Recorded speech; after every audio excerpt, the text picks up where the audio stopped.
Sir दूसरों stock पे अगर नजर डालेंगे तो आज बाजार की इस गिरावट के बीच में बड़ा झटका रिलायंस को लग गया है। रिलायंस के स्टॉक में अच्छी खासी गिरावट है, अपने 52 वीक लो पर आ गया है रिलायंस का स्टॉक इस समय। रिलायंस में निवेशकों को अभी क्या करना चाहिए? देखिए, रिलायंस पे मेजर सपोर्ट जो आता है वो 1100 के लेवल्स पे है। हमें वो लेवल्स पे ध्यान रखना है। आज के लिए देखा जाए तो डे लो से ऑफकोर्स थोड़ा ऊपर आ चुका है ऑलरेडी स्टॉक। बट हमें ये देखना है कि वो लेवल्स के आसपास पे आता है तो क्या इफेक्ट होता है। साथ ही साथ ऑफकोर्स क्रूड ऑयल की वजह से भी थोड़ी इफेक्टिवनेस है।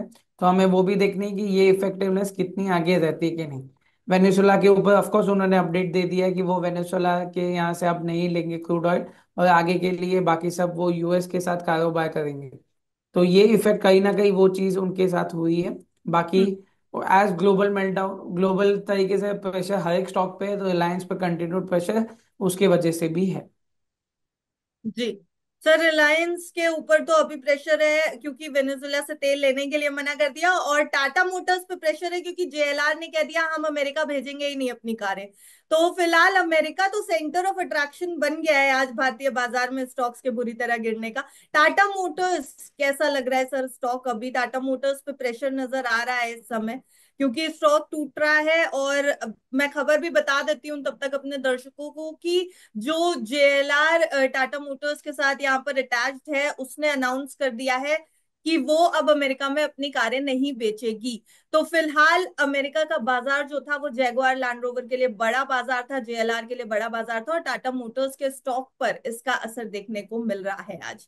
कैसा लग रहा है सर स्टॉक? सिर्फ यही खबर की वजह से क्या स्टॉक में गिरावट है, बाजार की गिरावट पे गिरावट है, या टेक्निकल्स कुछ और दिखा रहे हैं? नहीं, देखिए, आज लास्ट 2 दिन में जो भी गिरावटें आई है वो स्टॉक से ज्यादा टैरिफ मूवमेंट की वजह से हुई है कहीं ना कहीं। आपने एक जो अपडेट दी वो बहुत अच्छी अपडेट है कि जहां पे जेएलआई ने जो डिसीजन लिया था ये इफेक्टिव साथ ही साथ में इन हैंड चला हुआ है।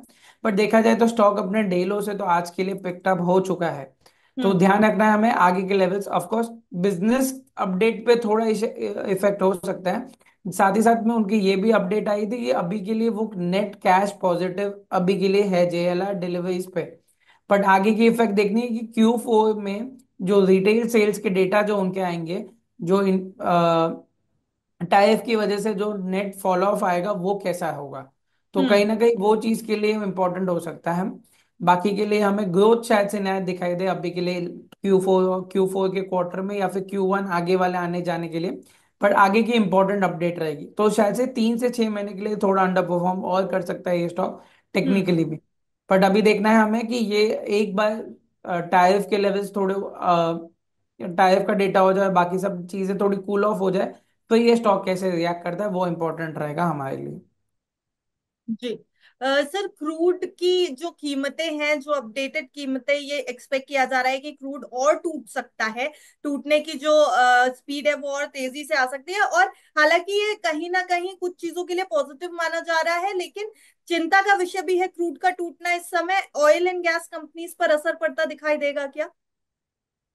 देखिए, जो लास्ट वीक में क्रूड की इन्वेंटरी की डेटा आई हुई थी जहां पे उन्होंने ये डाला हुआ था कि ओपेक ने ये डिसीजन लिया कि हम क्रूड ऑयल प्रोडक्शन बढ़ाएंगे क्योंकि उनको अनसर्टेनिटीज लग रही है कि डिमांड की पुल ज्यादा आने के स्ट्रॉन्ग चांसेस है। हम्म। तो ये चीज की वजह से कहीं ना कहीं सप्लाई ज्यादा होने की वजह से भी ये क्रूड में फॉल हमें देखने मिल रही है क्योंकि प्रोडक्शन बढ़ जाएगा, डिमांड अभी के लिए उतनी नहीं है और हम्म। प्रोडक्शन ज्यादा आ जाएगा तो सिंपल डिमांड सप्लाई की वजह से कहीं ना कहीं क्रूड में हम करेक्शन आता हुआ दिख रहा है। और देखा जाए तो क्रूड ने एक अच्छे खासे मेजर सपोर्ट को तोड़ते हुए $65 $64 को तोड़ते हुए इसके अभी $60 के आसपास चल रहा है। तो they hmm. Are still strong chances. हमें लग रहा है कि 58 $55 तक भी हम शायद से क्रूड को आगे के लिए देख सकते हैं। तो ये कहीं ना कहीं crude impact Indian OMC stocks के लिए अच्छा है, बीपीसीएल, हिंद पेट्रो, आईओसी के लिए अच्छा है। पर बाकी के लिए नहीं अच्छा है। तो हमें वो भी देखना है कि आगे के मूव कैसे होंगे और हमें कितनी बेनिफिट होती है एज अ कंट्री जब हमें इंपोर्ट कर रहे हैं